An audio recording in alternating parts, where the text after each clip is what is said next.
Karim Black Sweet. Nah, pertama kali mupuk itu berapa hari dari mulai tanam? Itu Mas. Oh, heeh. Susulan mungkin ya maksudnya ya? Heeh, susulan, Ya, ya, ya. susulan. Kalau eh, ada beberapa petani itu yang Mm-mm.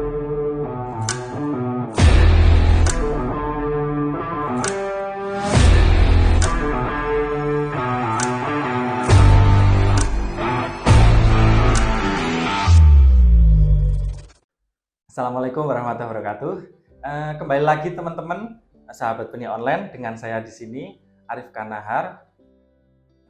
Hari ini kita mau membahas tentang pertanyaan-pertanyaan nih seputar cabai dan tomat yang sudah masuk di akun sosial media kita, ada YouTube, Facebook, TikTok, dan Instagram. Kali ini kita bareng lagi dengan narasumber kita yang pernah kita liput di review petani ya, dengan Mas Rian di sini. Sehat Mas Rian? alhamdulillah. Alhamdulillah. Mas Rian, mohon maaf ini ya, jadinya mengganggu lagi waktunya. Semoga hari ini kita bisa sharing-sharing di kesempatan kali ini. Sebelumnya ke pertanyaan-pertanyaan nih Mas, diulas lagi ya.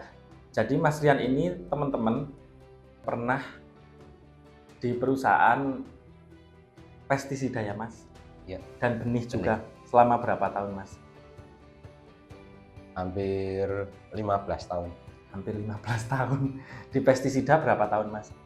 Kalau pestisidanya sekitar 10 tahun. 10 yang tahun? Di benihnya 5 tahun. 5 tahun. Berarti untuk seputar permasalahan-permasalahan pertanian mungkin hampir, ya masih sambil belajar, tapi mungkin solusinya Mas hampir memahami betul ya Mas? Ya kurang lebihnya seperti itu. Cuman kan karena namanya alam kan selalu berubah Ya. dan teknologi dari suatu perusahaan pestisida itu semakin maju. Ya. Mungkin yang kita pakai dulu akan berubah lagi. Oh iya sih, iya benar. Kalau sekarang tapi lagi nggak terikat sama sekali Mas? Enggak. Berarti kaosnya ini bonus aja ya Mas? Bonus. Oh iya, tonton. Tak kira di perusahaan itu ternyata enggak teman-teman. Oke.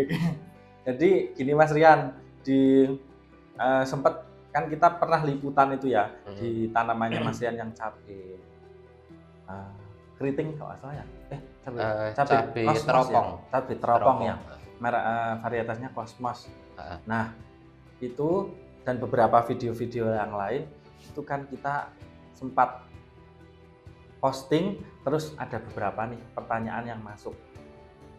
Nah sebenarnya di kolom komentar itu sudah kami jawab sih, tapi kurang detail karena kami kan mungkin kalau pakar sih bukan ya, cuman hanya menjawab sesuai kemampuan kita yang kita tahu gitu ya. Iya. Nah, kalau Mas Dian didatangkan ke sini nanti semoga bisa menjawab sedikit lebih mencerahkan lagi gitu ya Mas Dian. Mudah-mudahan. Ya. Kalau nggak bisa menjawab buat PR. kalau nggak bisa menjawab bisa buat PR ya Mas. boleh. Nah, jadi ini ada pertanyaan nih Mas, langsung aja ya. Dari atas nama di YouTube kami, dari atas nama Laila Kodriah. Kalau di daerah sini khususnya ya Mas, Wonosobo dan Jawa Tengah mungkin yang MDPL-nya hampir sama ya. Kalau untuk tanaman cabai itu jarak tanamnya ideal sebenarnya berapa Mas? Di sini kan ada dua macam ya modal tanam ya Mas. Ya. Artinya dia sistem tanam 2 baris dan ada model sistem tanam 1 baris. Iya. Nah itu rata-rata hampir semuanya itu tumpang sari. Tumpang sari. Kalau untuk yang 2 baris itu idealnya itu 45 kali 45 atau 40 kali 40. Jadi persegi ya Mas? Persegi. Nah itu dengan guludan itu guludan ukuran 1 meteran. Dengan apa? Maksudnya dengan gundukan mulsa ukuran 1 meteran itu paling tidak 40 sampai 45. Kalau khususnya di daerah sini ya. Daerah sini itu idealnya. Nah, kalau untuk tumpang sari ya Mas. Tumpang sari itu sebenarnya kalau untuk kan ada juga yang nonton pemula ya, baru mau mulai tanam. tumpang sari itu sebenarnya fungsinya untuk apa, Mas? Kalau sebenarnya gini Mas, Hmm. namanya tumpang sari itu kan ingin menghasilkan produktivitas ganda. Oh ya, Nah, jadi biar ada yang mensubsidi apa ya gimana? kurang lebihnya seperti itu. Ya, Artinya ya, ya. sebelum tanaman pokok itu panen, si Ya. petani sudah punya penghasilan terlebih dahulu. Ya, Makanya ya, ya, yang ya. ditumpang sari yang berumur pendek itu biasanya ditanam terlebih dahulu, Oh ya. selang mungkin 1 atau 1,5 bulan baru tanaman pokoknya yang disusulkan. Oh, jadi selama tanaman pokoknya belum panen itu ada yang buat nyambung gitu ya, Mas, istilahnya. Ah, Fungsinya tumpang sari. Kalau fungsi secara ini, misalkan secara biologi gitu ada nggak, Mas? kalau secara biologis sih ya ada beberapa, eh, terutama kayak daun bawang, Ya. daun bawang sama Hmm. bawang merah Ya. itu setahu saya dulu pernah saya pelajari Hmm. perakaran dari daun bawang atau bawang merah itu sendiri Ya. itu pengaruh terhadap perkembangan oksigen di dalam tanah. Pengaruh sama perkembangan oksigen di dalam tanah. Nah, Tapi kalau yang dia lebih remah, tanahnya pasti lebih remah. Oh, jadi kalau misal orang sini bilang mungkin lebih gembur gitu ya. Makanya kalau banyak daerah-daerah sini di Wonosobo khususnya yang datarannya agak mungkin daerah Garung, Kejajar gitu mungkin tumpang sarinya sama uncang gitu ya, Mas, daun bawangnya. Luncang, ya. Gitu teman-teman. Nah, selanjutnya nih, Mas, kalau ada pertanyaan lagi dari namanya pejuang hijau. Itu info dong pupuk dasarnya apa aja selain TSP36 Ah, eh, biasanya. biasanya kalau di sini kan pakainya NPK. Iya, Dasarnya itu NPK. iya, Terus kalau pupuk kimianya itu NPK sama fosfat ya. ya, apa? Itu biasanya seperti itu. Ya, ya, ya. Terus ada pupuk kandangnya, ada yang dari pupuk ayam ataupun kotoran kambing. Iya, iya, ya. Nah, yang, itu yang sering diaplikasikan daerah sini ya. Nah, kalau untuk maksudnya musimnya antara pupuk dasar musim hujan ekstrim sama musim kemarau kira-kira perlu dibedakan nggak, Mas? Nah, menurut Mas Rian? Kalau menurut saya sih gini, tinggal biasanya kalau saya lihat di beberapa petani dan Ya. saya sendiri yang melakukannya itu ketika mendekati musim hujan yang NPK-nya itu kita kurangi. NPK-nya dikurangi, berarti khususnya unsur N-nya apa enggak? Enggak, Atau maksudnya untuk pupuk NPK-nya? dosis NPK-nya misalkan dalam satu lahan itu biasanya pakai 1 sak 50 kilo misalkan. Nah, dengan lahan yang sama karena musimnya ini akan ketemu musim hujan dengan kandungan N yang dari atas itu lebih tinggi. Ya. Nah, itu kita kurangi. Ya. Kita kurangi. Jadi yang misalkan taruhlah 50% yang diterapkan. Ya. Nah, yang 50%-nya itu nanti buat kita tabung istilahnya buat susulan. Oh, nah. Ya. Itu khusus pupuk NPK-nya saja. Berarti kalau misalkan musim hujan ekstrim, sebenarnya kalau misalkan pakai pupuk yang mengandung fosfat tinggi mah nggak apa-apa, Mas? Nggak masalah. Saya nggak masalah. Karena yang kita hindari kan di unsur N-nya itu. Ya. Kalau fosfat dan kalium, kalau kalium di musim hujan ngaruh nggak, Mas? Nggak masalah. Nggak masalah ya. Ya. Asalnya kan pupuk udah berimbang. Yang dari pabrikan itu sudah bikin seimbang. Ya. Itu yang perlu dikurangi kalau musim hujan. Kalau musim kemarau, mungkin perbandingannya untuk satu roll tanaman nih idealnya ya, Mas. Bener nggak sih, Mas, kalau misalkan ada orang NPK-nya 50 kilo dalam satu roll sama pupuk fosfatnya 50 kilo gitu, terlalu banyak apa sebenarnya ideal apa kurang sedikit? Kurang. Kalau soal itu gini, Mas. Ya. Itu nggak bisa jadi patokan karena gitu. Saya punya lahan, jenengan punya lahan. Ya. Dengan pupuk yang sama diterapkan, mungkin akan ketemu hasil yang berbeda. Karena tanah antara tanah jenengan sama tanah saya itu udah beda. Mungkin unsur hara yang ada di situ udah beda. Jadi dengan patokan harus dosisnya sekian, itu itu nggak bisa dijadikan patokan. Ya ya. Nah, terus kalau misal saya awam nih ya Mas, cara saya tahu kira-kira gimana sih Mas? Perlu pupuknya berapa atau gimana? Sebenarnya Biasanya gini, kalau misalkan pupuk kita misalkan patokan dari warga sekitar, misalkan ya. petani-petani sekitar misalnya udah pakai dari segitu. Ya. Nah, dimuani Mas Dahar pakai segitu. Terus nanti dilihat, kok ini setelah tanam 1 bulan kok punya si A kok lebih bagus, punya si B kok kurang. Ya, misalkan hampir sama tanamannya ya. Nah, salah satunya kan mungkin di tanahnya udah beda, meskipun dalam masih lingkup satu kampung, pasti akan ketemu unsur hara yang berbeda di dalam tanah sendiri. Hasil tanamannya kan berbeda. Nah, solusinya ya misalkan dipaculah pakai stimulan, atau mungkin untuk pupuknya yang kandungannya dikasih kandungan nitrat yang istilahnya dari tanaman itu langsung bisa diserap. Ya. Berarti memang kalau pemula ya teman-teman, kalau mau bertani memang paling enggak mungkin biar bisa adaptasi mungkin harus terjun, ngalami dulu gitu ya Mas. Betul. Buat gambarannya. Kalau misalkan belum mulai tapi kira-kira gitu kayaknya masih akan sangat, gambarannya tuh belum terlalu jelas gitu ya Mas. Ya namanya petani ya emang ibaratnya kayak kelinci percobaan. Itu emang betul. Saya sendiri istilahnya saya sendiri kadang misalnya dalam satu petak itu tak kasih yang sekian guludan, sekian tanaman tak kasih pupuk dan dosis sekian. Sekian tanaman tak kasih pupuk sekian. Nanti hasilnya itu kan akan seperti apa. Nah, ternyata ini yang dengan dosis 1 gram misalkan, ternyata pas yang 0,5 gram kok pertumbuhannya agak lambat. Yang dosis mungkin di atas 1 gram pertumbuhannya cepat, tapi kok malah mati. Gimana? Nah, itu kan memang tambah sering kena penyakit gitu ya Mas.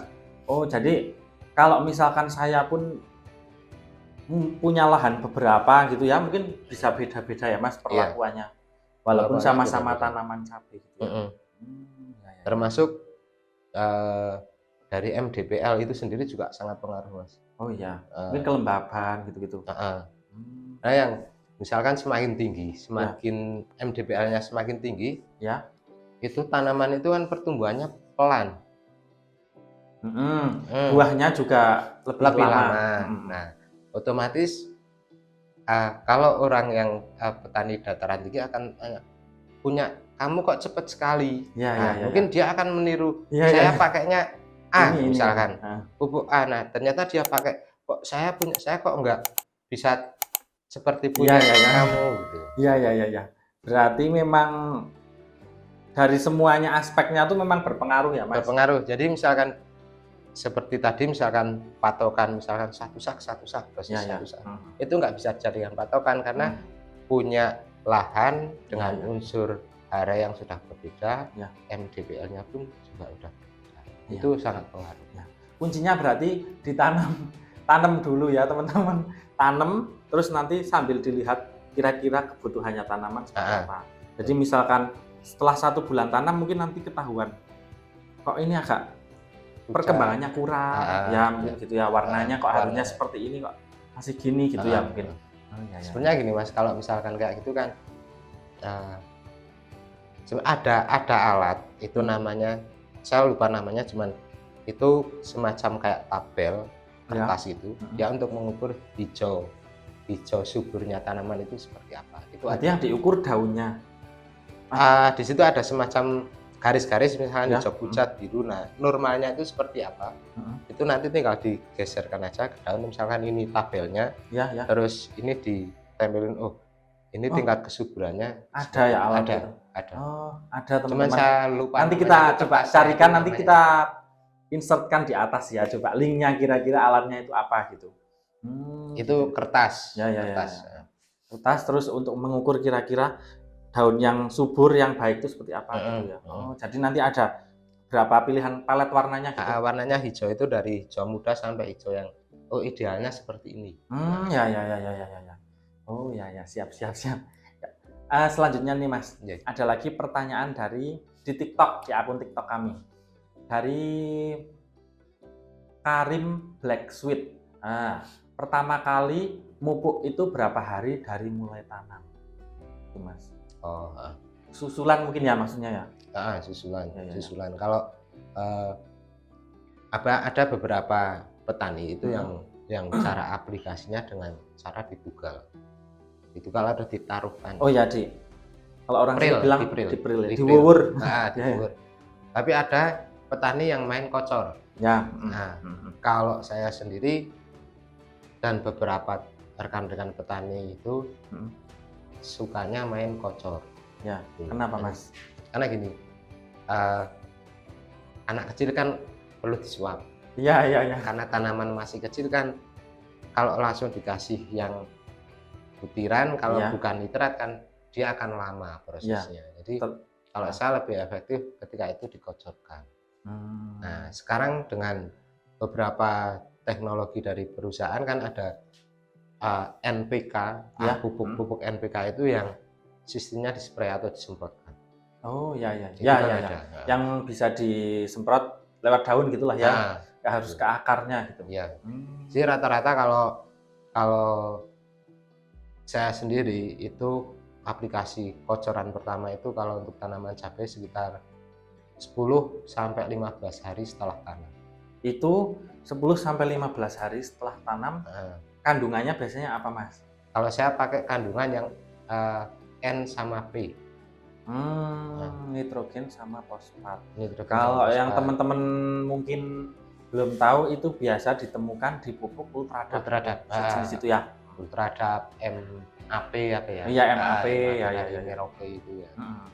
Oh, N sama P. Jadi itu fase vegetatif. Karena setahu saya itu kalau P kan merangsang perakarannya kan lebih bagus. Ya, buat fosfatnya. Jadi biar lebih banyak anakan akarnya mungkin ya Mas. Iya. Kalau N-nya untuk memacu pertumbuhan. Berarti sekitar umur 10 sampai dengan 15 hari setelah tanam. Terjawab ya teman-teman. Tapi kalau gini Mas, kalau musim tanam musim hujan itu kalau untuk vegetatif hampir sama mungkin ya Mas, sama kemarau. Iya. Mungkin hanya kandungannya aja yang dikurangi gitu atau gimana Mas? Misalkan kalau musim kemarau, musim penghujan, orang mau aplikasi kocor kan kadang repotnya itu dia harus membawa air. Iya. Kan seperti itu. Nah, itu sebagian mereka aplikasi dengan dipril. Pril misalkan pakai yang nitrat kan, dengan yang nitrat biar cepat terserap. Jangan pakai KNO ya. KNO yang merah Nyerapannya bagus. Oh, itu cepat terserapnya Mas. Jadi perlu diketahui ya teman-teman, kalau misalkan pupuk itu ada 2 jenis kalau nggak salah. Itu ada yang biasa sama yang nitrat. Kalau yang nitrat itu berarti semua kandungannya langsung terserap. Jangan urea sama nitrat. Amonium sama nitrat kan. Iya. Itu langsung terserap sempurna. Terserap kalau yang nitrat. Kalau yang nitrat langsung terserap. Tapi kalau yang bukan nitrat itu harus diproses sama tanamannya dulu. Diproses sama bakteri pengurainya, baru dimakan sama tanamannya. Oh, ya. Makanya kenapa orang-orang awam, petani-petani lah ya, khususnya mungkin kayak yang daerah-daerah sini, itu dia bilangnya kalau pakai KNO itu lebih cepat kelihatan gitu, mungkin karena itu nitrat. Ya. Jangan gitu pakai urea kan akan kok nggak hijau-hijau gitu. Ya. Ya karena yang KNO ataupun nitrabor ya. Nitrabor itu juga kandungannya juga nitrat. Itu lebih cepat terserap tanaman. Ya. Pelajaran baru teman-teman. Kalau selanjutnya nih Mas, ada pertanyaan dari akun namanya Story. Mas pakai pupuk apa masa-masa pertumbuhannya? Hampir sama ya Mas jawabannya ya.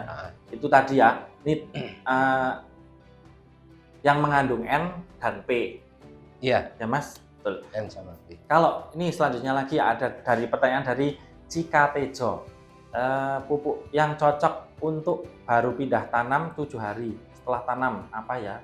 Maksudnya mungkin biar nggak stres atau gimana Mas? Itu sebenarnya rentetan pertanyaan tadi itu jawabannya hampir sama. Sama. Ya itu kalau saya sendiri sering pakai Ultradap atau MAP.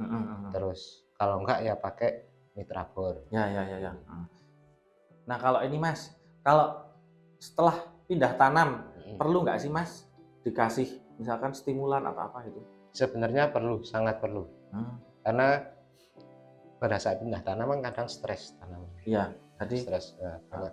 Sekarang kan banyak sekali produk stimulan yang benar-benar untuk ya membantu petani, juga manfaat untuk tanamannya itu juga lumayan banyak. Iya.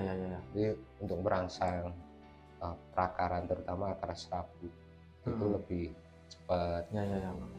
Kalau yang disebut stres itu berarti pindah tanam terus kelihatan layu apa gimana Mas? Yang ciri-ciri tanaman stres. Kalau yang baru pindah tanaman biasanya dia menguning ya. Menguning artinya menguning. Artinya itu menguningnya bukan menguning virus ya. Ya. Menguning pucat gitu. Nah kalau terus pertumbuhannya kerdil. Nah itu Mas, kalau kerdil itu bisa nggak sih Mas sebenarnya kalau udah kerdil sebenarnya masih bisa diatasi atau gimana Mas? Masih bisa. Masih bisa diatasi. Masih bisa. Paling nggak untuk biar produktif itu masih bisa ya Mas? Masih bisa. Cuman kembali lagi tadi kerdilnya itu kerdil karena dia kekurangan unsur atau stresnya itu masih bisa. Cuman kalau kerdilnya itu karena virus ya cabut aja. Ya kalau virus sudah kembali lagi ke karena yang untuk virus kan yang belum ada sampai sekarang. Hanya paling mencegah, mengurangi gitu Mas. Mencegah aja mungkin gimana masih sering kebobolan. Iya, masih sering kebobolan. Ya sih, itu pertanyaan paling sulit ya Mas sebenarnya. Kalau untuk virus tuh penelitiannya mungkin masih berproses terus ya Mas. Iya.